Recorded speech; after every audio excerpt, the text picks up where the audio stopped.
पूरा जो इतिहास है या भारत के अंदर जो समाज की बुनकर है या जो बहुत बड़े बड़े संघर्ष जनता के होते हैं, ये सारा कुछ बदला हुआ मिलेगा। कैबिनेट अप्रूवल के साथ डॉक्टर नरेंद्र शाह हिंदुस्तान में लागू करनी है। उन्होंने डिक्लेयर कर दिया कि भाई ये पॉलिसी है, इसका खाका है। वो उसकी ज्यादा डिटेल्स में मैं नहीं जाना चाहता कि कितने पेज का ड्राफ्ट था, अल्टीमेटली 65 और डॉक्टर साहब ने हरियाणा में जिस तरीके से लागू की जा रही है नीति, उसके बारे में बहुत ही संक्षिप्त लागू कर दिया। डॉक्टर मंजीत अमेरिका में, यूरोप में, इंग्लैंड में वो तो मल्टीपल एंट्री है या जो 4 ईयर की डिग्री है उनके अपने डॉक्टर तरीका चल रहा है, जहाँ पे जो प्राइम मिनिस्टर है वो पूरे सारे जो science and technology, environment, public health, other doctor Naqvi और ये भी है कहा है उसके अगले पैराग्राफ में कि कुछ अन्य स्रोतों से भी, वो अन्य स्रोत है मेरा मानना है कि जा रहा है कॉलेजों के अंदर, स्कूल्स के अंदर कि न्यू एजुकेशन पॉलिसी के बगैर आज के टाइम पे कोई रोजगार नहीं है। मुख्य रूप से अगर हम बात करें प्रिया कौशिक, न्यू एजुकेशन पॉलिसी के बारे में जस्ट मैं अभी कुछ पढ़ रही थी तो मुझे वहां से ये जस्ट पता चली कि कमर्शलाइजेशन, प्राइवेटाइजेशन एंड सेंट्रलाइजेशन हो रही है। प्रोफेसर राजेंद्र शर्मा, कहीं भी जोर नहीं है कि ठीक है आप अलग अलग विषय पढ़ेंगे, लेकिन आप पढ़ेंगे क्या? क्या जो हम लोग सिलेबस बना रहे हैं, जो चीज हम लोग पढ़ाएंगे, प्रोफेसर सुरेंद्र, तो उसके आउटकम बहुत अच्छे हो सकते हैं। और एक अच्छी से अच्छी पॉलिसी को गलत ढंग से इम्प्लीमेंट किया जाए तो वो डिवास्टेटिंग हो सकती है। इसलिए जो है उसका इम्प्लीमेंटेशन ही उसके सक्सेस का जो है मेरी नजर में महावीर शर्मा, राजा का हुक्म है, कभी सोचा नहीं गया, विचारा नहीं गया। इस वक्त हमारे सामने हैं बहुत सारे स्टूडेंट और हम जानना चाहेंगे इनसे नई शिक्षा नीति के बारे में। सबसे पहले मैं आ रहा हूँ आपके पास, क्या कहना चाहेंगे नई शिक्षा नीति के बारे में, क्या ऐसा महसूस कर रहे हैं आप? देखो नमस्कार, मेरा नाम अमित है, मैं एसएफआई में काम करता हूँ। सबसे पहली बात तो ये है जो नई एजुकेशन पॉलिसी जो आई है भारत के अंदर, वो एक ऐसे टाइम के अंदर आई जब देश पूरा कोविड-19 के दौरान बहुत बड़े जोखिम में था और उस दौरान ये नई शिक्षा नीति लेके आए हैं जिसके ऊपर ना तो समाज के अंदर, विद्यार्थी वर्ग के अंदर कोई भी किसी भी प्रकार की बहस नहीं थी और संसद में भी जिस हिसाब से इसको पास किया गया सभी को पता है।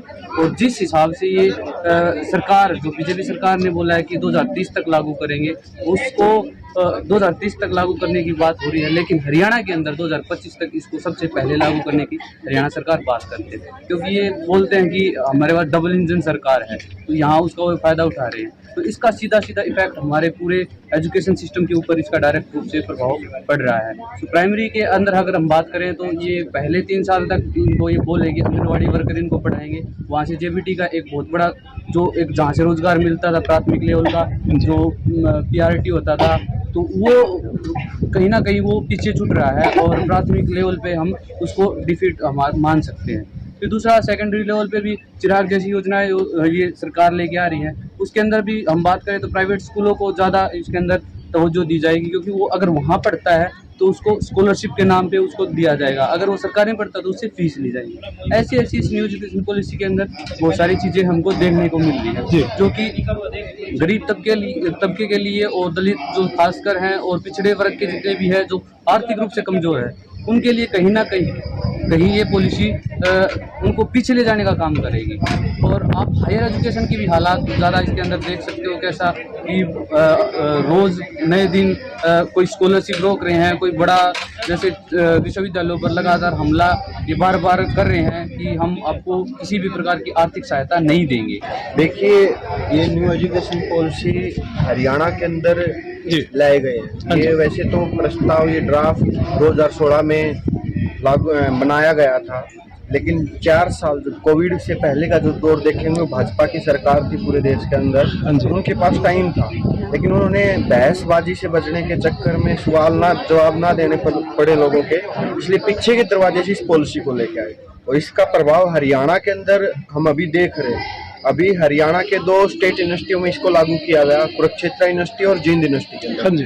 कुरुक्षेत्र यूनिवर्सिटी के अंदर जब पिछले साल इसको लागू किया गया तो हमने इसका काफी खड़ा विरोध किया था कि ये पॉलिसी लागू ना की जाए, क्योंकि ये जो पॉलिसी के अंदर जो खामियां हैं वो काफी बड़े लेवल पे टीचर को अभी तक नहीं पता माइनर और मेजर का। जी जी। पहले हम बीए 4 सब्जेक्ट में करते थे, वही बीए हमारे लिए 9 सब्जेक्ट बना दिए, लेकिन बच्चे के पास कुछ नहीं है। अब कुरुक्षेत्र यूनिवर्सिटी पिछले साल ग्रेजुएशन के अंदर जो इंस्टीट्यूट है ग्रेजुएशन का उसके अंदर लागू की गई थी। अब ऑर्डिनेंस कुरुक्षेत्र यूनिवर्सिटी के पास तैयार नहीं थे। ऑर्डिनेंस के बिना किसी पॉलिसी को लागू कर दो तो भविष्य किस तर्ज पे जाएगा। कुरुक्षेत्र यूनिवर्सिटी ने लागू की, लेकिन ऑर्डिनेंस अभी तक नहीं है। पिछले 1 साल से 2 सेमेस्टरों के बच्चे पेपर दे चुके हैं, किसी एक सेमेस्टर का भी रिजल्ट नहीं आया बच्चे का।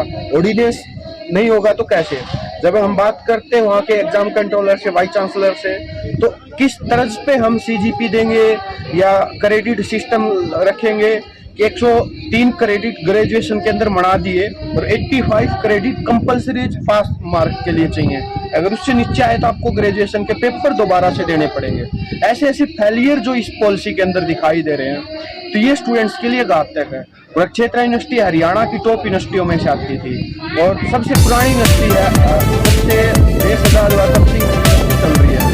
लेकिन इस यूनिवर्सिटी के अंदर पहली बार हम देख रहे हैं जिस डिपार्टमेंटों के नाम दिखते थे, जियो फिजिक्स है या फिर केमिस्ट्री या फिजिक्स है, वहाँ एडमिशन मिलते नहीं थे बच्चों को, यानी भीड़ लाइनों में लगे रहते थे कि 4-4 दिन बच्चे सोचते नहीं थे एडमिशन में। अब की बार भी और पिछले साल भी वहाँ सीटें खाली पड़ी, बच्चे नहीं आ रहे कैंपस के अंदर। कुरुक्षेत्र यूनिवर्सिटी के अंदर अब की बार 70% एडमिशन मिले इस न्यू एजुकेशन पॉलिसी के असर से हम बता रहे हैं। और दूसरी तरफ जो इस न्यू एजुकेशन पॉलिसी के कारण जो यूनिवर्सिटियों की जो ब्रांचें हैं, जो वाइस चांसलर है वहाँ इस बात पे बहस नहीं है कि न्यू एजुकेशन पॉलिसी के क्या प्रभाव है, इसको कैसे सुधारा जाए।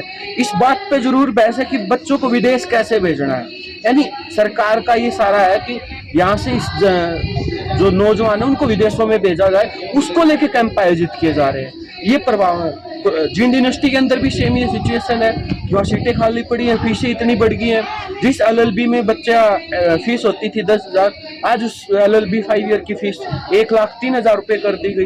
कैसा बच्चा गरीब का पढ़ेगा जब एक माँ बाप 3 साल में ग्रेजुएशन करवाता था अपने बच्चे से, अब वो 4 साल में कैसे करवा रहा है? 3 साल तो मुश्किल होते थे, बेचारा रो पीट के पैसे देता था, अब 1 साल और एक्स्ट्रा जोड़ दिया। यानी किस तर्ज पे ये पॉलिसी है?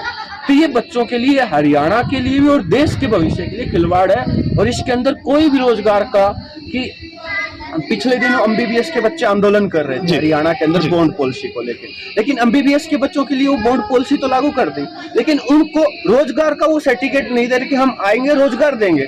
ये कोई वो नहीं है। अब इतना पैसा करोड़ों रुपए लगा के बच्चे MBBS कर रहे हैं, लेकिन उनको रोजगार पक्का नहीं मिलेगा।